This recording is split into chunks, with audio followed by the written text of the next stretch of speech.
Hello, everyone, and welcome out to episode 351 of The Good, the Bad, and the Geeky. I'm your parasitic host, up to your ear holes, wrapping around your eardrums, Nick Arganbright, a.k.a. Nick Nitro, a.k.a. fake name.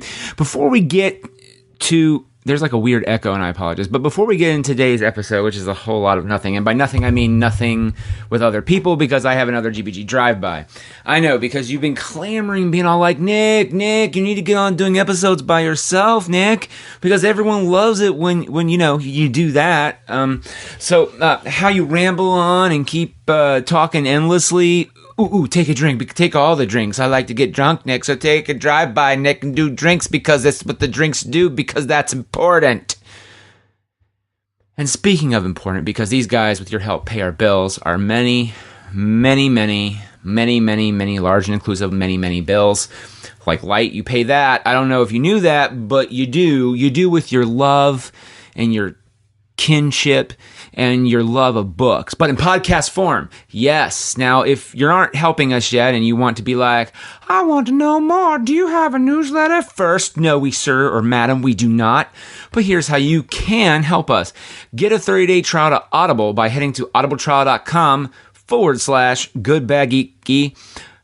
Almost messed up there. To get a free book in that trial with a choice of over 200,000 titles to choose from. How rad is that? Also, here's some rad picks you can choose from if you like rad things, because it's so rad to say rad, and go to Rad, Stephen King's It. Read by Stephen Wings has Rad Weber, or Trevor Noah's Born a Crime, read by Rad and Noah, because it's rad. That's audibletrial.com/goodbadgeeky. It's rad. All right, we also are slowly working on the finishing touches of the second season of the magical and authorized misadventures of Rocky and Bullwinkle and Friends. Be sure to stay tuned to our Twitter feed and or Facebook group for the show via facebook.com/Rocky and Bullwinkle podcast, or go to the show's Twitter feed username @BullwinklePod. I think I can also talk about this now. November 18th at 3:30 p.m., we are recording our Season 2 finale in front of a live audience called Terminal of Endearment, or A Moose, a Squirrel, and a Snake on a Plane. It starts at 3:30 p.m., and you can get there to see how the show at 5 p.m. for $5, I should say. You can pay to get in, or one non-perishable food item. And here's the other thing, too. 100% of the proceeds go towards the Mid-Ohio Food Bank. So join in the fun with Rocky and Bullwinkle's old foe, Boris Badenoff, who sends out a distress call, but is it a trap? Find out. Mark your calendar as we work on getting more info on the website at gbgpresentspod.com and the other social media sites. And if you guys didn't know already, I mean, you probably do, but in case you don't, we here at The Good, the Bad, and the Geeky are part of the It's All Been Done Presents network. And speaking of the network, the flagship of the network, surprise, it is not us. No, but the podcast and live show called the It's All Been Done Radio Hour, a modern scripted comedy in the style of old-timey serials, featuring new and original segments like Universe Journey, Packrat, Ratcliffe, and more. Yeah, that's them. Their next live performance is Saturday, October 14th. Doors open at 5, with GBG Live starting at 5:15. Yeah, so here Nathan, Jimmy, and I bicker live. Well, actually, Jimmy won't be there that month. That's a poor representation. On the copy I wrote for myself, I put Jimmy, but usually Jimmy's there to argue with us or do whatever with us. But this time it's going to be Nathan and I, and we don't know what we have up our sleeves just yet. We might do a different game because Jimmy's not there. Usually we do Judge Jimmy, or we might do something different. Well, anyway, here what we try out this month, and make sure to get there early, or if that ain't your jam, the show starts at 5:30. Admission is $7 for adults, $5 for seniors and students. This month, though, oh yeah, it's going to be awesome. Justin McElroy, the podcast, my brother and me, returns, and we have a very special Halloween surprise. It's so secret that not even I know what's in it. I don't even know if Nathan would know either, now that I come to think of it. I should talk to him about that. But you know how you can find out, right? Well, yeah, come to the show. And you can do that by getting your tickets now at madlab.net/tickets. Yes, words are hard. Past episodes are available on the podcast. It's been all done anyway. So check out www.ibdpresents.com. All right, so here we go. Episode 351 of The Good, the Bad, and the Geeky. It's a GBG Drive-By. And originally it was supposed to be Jimmy and I, and before that idea was to get everyone together, like Jim, Nathan, and even John if we can swing it. But it was hard. Soup's hard, yo. And it might be even a month or even more before we get all those knuckleheads together. Apparently, being an adult with a family, or in Nathan's case, having 5 jobs is very time-consuming and makes it difficult for people to get together. Who knew? Well, you knew. Who knew? You knew deep within your soul there was love there once. I knew it. I could feel it. I can feel it somewhere where you feel the feels. Not all the feels, though. That'd be too much. But the feels of feels which are just enough feels to feel, I feel it, and you can too. Because this makes sense. It's the Good, the Bad, and the Geeky, episode 351. Let's start this podcast out the door with a GBG Drive-By, bye. You may hate me singing, but it ain't no lie. GB Drive-By, bye. Oh, that was so bad. I'm sorry.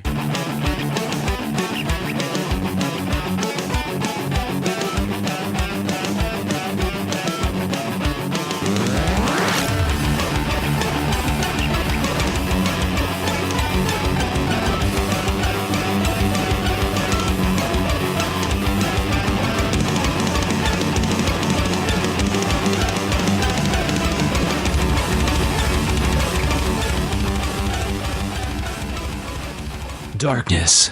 Smash cut 2. The listener. They hate play. They wonder if it was an accident. Was it? Not sure. A horribly incompetent voice breaks the silence.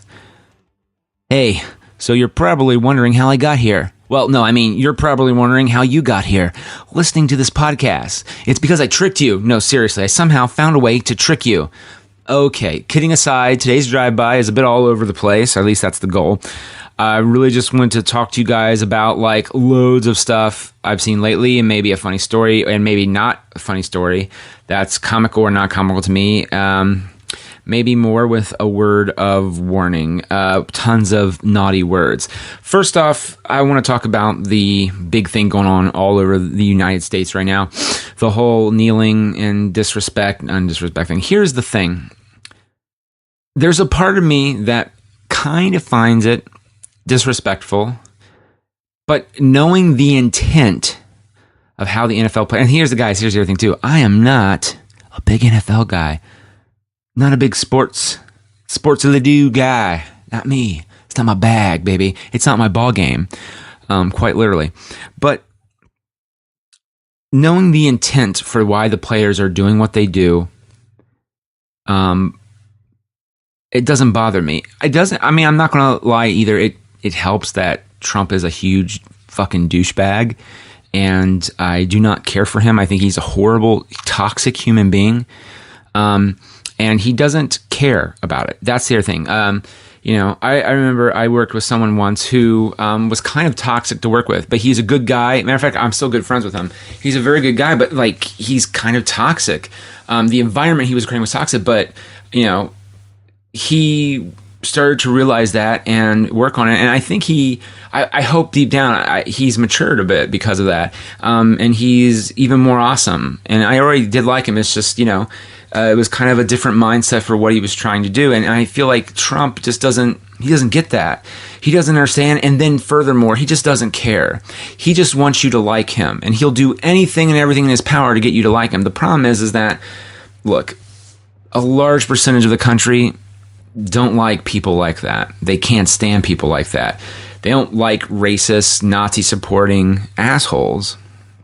And that's the truth, right? That's the truth. And so knowing the intent of what he's trying to do, and now furthermore knowing the added intent of what the NFL players are doing, do I love the idea of them kneeling in protest? No, I don't. But it is their God-given right to, as per the Constitution of the United States of America, which Trump has no understanding of legitimately. And yeah, and I made the mistake of posting something on Facebook the other day when it happened, because I just said, you know what, I really hope every team kneels. So yeah, aren't I a bummer, folks? But I just, it's been bothering me, it's been on my mind, and I just wanted to talk about that. So now that we got the depressing stuff out of the way, well, the stuff that actually matters. Let's talk about the stuff that doesn't matter. So, for about 5 months or so, I've been secretly hot and bothered by the fact that the most recent season, yeah, we're talking about TV here, folks, so we've moved on. We've moved on to happier things. Most recent season of the 2012 TMNT animated series was not anywhere yet on Amazon. Like companies do to make money, they don't break them up by seasons because, well, that makes sense, but, they do by volumes, especially the animated series for kids or for people who just love the show. Granted, they are usually done in broadcast order, so that's really super nice, but it's really all about doing it in volumes. One season may be 25 to 32 episodes, but they can break them into two halves and sell them a piece for $19.99. And there are suckers like me. Yeah, I said it. I'm a sucker who goes and buys it on Amazon or iTunes. And for those of you out there, let's be real. It's a rule in the goddamn GBG drinking game. So just by speaking of the TMNT, you have to take a drink. But you know what? Automatically drink your full drink right now and drink the half of your next drink until it's done because, well, that's right. We're talking TMNT here, folks. And after that, if I mention TMNT again, just let it go.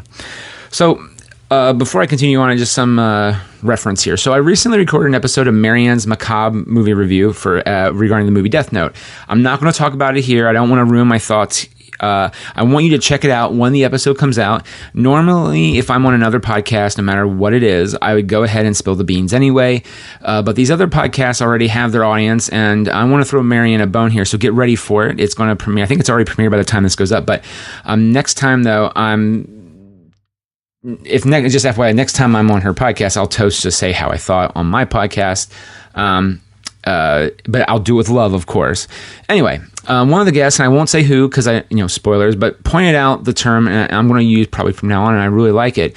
It's called when you watch something, you hate it, but you also watch it because you're a fan of something, or there's something like an actor that you love that's in it. And she said it's hate fucking. This individual hate fucked the hell out of Death Note because they were a huge fan of the manga or anime. And so even though the movie bothered them, they kept at it, only to be really equally bummed and pissed. They hated it. And they I think they even said too, they watch a sequel, even though they probably wouldn't like it. Now, in terms of who said that on the show, I don't want to, again, spoil it. You should listen to the episode when it goes up, and I will post the notes definitely here. I can't wait for you guys to listen to it. It's a really fun, great conversation, and you should just check out our podcast in general. Anyway, as a TMNT fan, I completely get this 100%.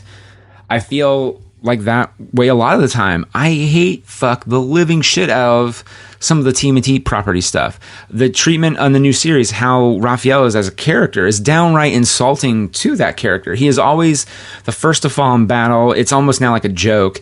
And while I don't mind the love story that they've given him to an extent, some people don't like that, and they say it's out of character. And I can see both sides of it, but it's just, you need better writing when it comes to those little things. And I also understand too, you have a limited amount of time, and that show is always scheduled with tone. But yeah, so sometimes, you remember the passion, kind of like an on and off, again, girlfriend, I remember why I liked you, the excitement, the way they said cowabunga. And then sometimes characters just do really stupid shit. I mean, not Raphael, but straight up like all of them. April, Casey, Jones, Michelangelo. Like, say, I don't know, your father fucking dies along with the rest of your planet and friends. The tone should be dour and solemn if you get saved. It should be, oh my God, we've lost everyone. We lost our father.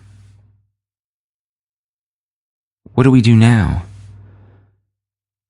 It shouldn't be, oh no, father, no. Oh my God, hey guys, bros, we're in space. Kawabooyakasha.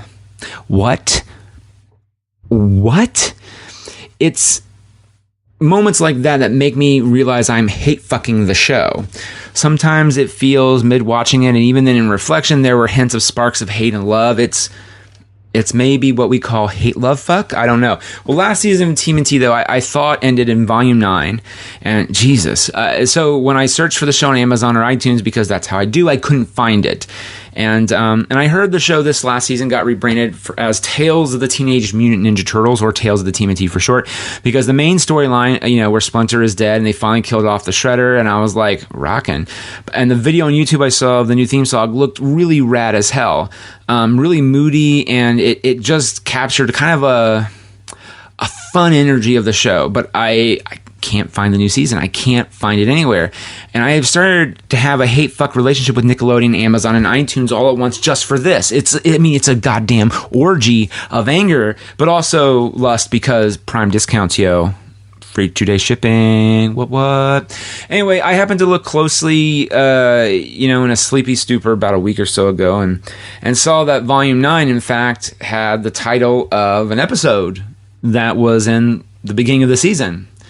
And I realized, oh my God, Volume 8 was the last one I had. So, fiddle shit.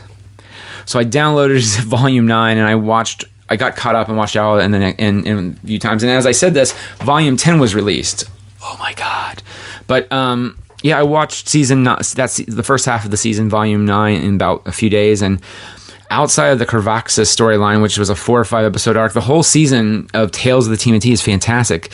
There's nothing but hugs, kisses, and snugs too, yo. And I fucking hate that they were all so good because I've got so used to hate fucking it. And granted, outside of the first arc, which had the most problems out of all of it, and felt like I was hate fucking. I mean, the real crux being, for Christ's sakes, apparently someone in the writer's room fucking saw Ghostbusters 2 on cable because the whole thing was a fucking reference, almost, to the fucking goddamn Ghostbusters 2, where they're wearing Spectre vaping destroying packs. What the fuck? But all things aside, Tales of the TMNT, or Volume 9, has some fantastic stories of it. And I wish they could keep it going. I'm really sad that this is the last season for this. Really, really good. Matter of fact, they bring Usagi Yojimbo back, who is a character created by Stan Sakai, I call him Stan Saki, but I believe it's Stan Sakai.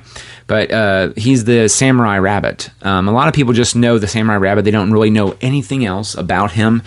But the first episode when the TV show was written by him, and there's almost no dialogue. And if you ever read the tales of Usagi Yojimbo, they're fantastic. There's barely any dialogue. It's all done with beautiful, beautiful artwork, considering it's anthropomorphic animals. I kind of said that right. So, yeah. But, yeah. Really, really good. And the turtles don't really get into the episode, I think, until the very, very end of that first episode. And, it's a whole episode with no turtles, pretty much, except for the theme song and the last, minute of the show. And, so good. So good. Anyway. Do you know what I have not been hate fucking? The New Tick on Amazon Prime. What? I'm a big fan of that show. But there is some bias going up in here. I will not deny it. But come on, it's good. I told a few people that the Tick is the Tick, while Arthur, within the context of the show, is in his own version of the Dark Knight, in terms of tone, which is a really great contrast and makes up most of the humor outside of the Tick being a big, muscle-clad weenie head. For funsies the other day, Reddit had this thing where you could get Reddit Gold.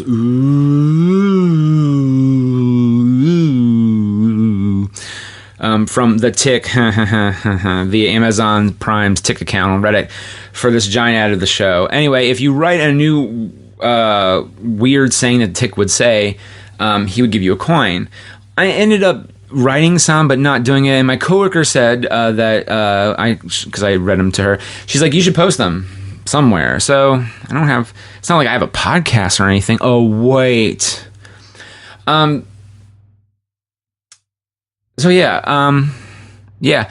I will say this, throwing this out there too. Sorry, I think I just said that 2 times, but some yahoos were taking quotes from the original 90s cartoon and posting them and getting golds for them, and I don't think anyway, that was a bummer. This is in my best Tick voice, which kind of sounds like my Captain Kake from Universe Journey, but it's not as sleazy, of course. Here are the 3 quotes I wrote, performed in order. 1, 2, 3. So here we go. Here's the first one. We should all know of Destiny, Arthur. And when Destiny says you have a phone operating system update in the App Store of life, you download it, Arthur. You face it head on. Sure, there may be bugs, Arthur, but Destiny just gave you a better camera app, stability improvements, and transit directions for Denmark. And who doesn't love Legos? But I know who does, Arthur. Destiny. Destiny loves Legos, Arthur. Destiny. Okay, that was the first one. Here's the second one. Villains are the jerks in the party of life who turn down Alexa when she is playing sweet, sweet jams. Yes, chum, that is when we heroes show up and violently say, "No, Alexa, you turn that volume way, way up." And last but not least, the third. We all have bad days, Arthur. Yes, fate may be a bird that craps on your windshield, chum, but that is when you stand up and say, "Not today," and you know why? Because we have the wiper fluid of justice, Arthur, and it is deep enough to wipe away all the crap fate throws at us. So go ahead, reach into your pockets, Arthur, and reach down deep and pull out your car keys. We're going for a super keen drive on the road of life. Hope you guys dug them. I had a lot of fun doing them, and as you could tell, a lot of fun reading them out like that. And lastly, we're going to end this drive-by with a fun little tale. A little tale for you. It's probably stupid, but I think it's kind of silly, and you might not find humor in it, but maybe consider it more of a parable if I can spin it just right. So, she was on the last episode, but Laura is a pal of mine from Mad Lab. She's in the series Red Roo, which you can check out on youtube.com/Red Roo series. And let's just say if she had balls, I would love to bust them. And in my brain, I imagine she does, so I do, and it's a lot of fun. And here's the thing, too. She's just as good as goading me in return. And every once in a while, though, sometimes it doesn't really always stick one way or the other. But every once in a while, though, we are on point. And we are both firing on all cylinders, and it's really quite fun, at least for me. It feels like we're doing a bit, and it's funny. In retrospect, at least I feel that's what happened here. But in the moment, I probably really didn't tell it was a bit, but it was a lot of fun. I always like sparring with Laura mentally. I don't think it's necessarily reciprocated on the same end like that. I should also note before I go further, I'm usually quite adept at reading people. If they are bothered by something or thinking of something else, usually being the key word, I'm really good at picking up on that. Does it stop me from telling you about my favorite TMNT storyline ever, though I've told you before? Fuck no, but I still register, and that's something, right?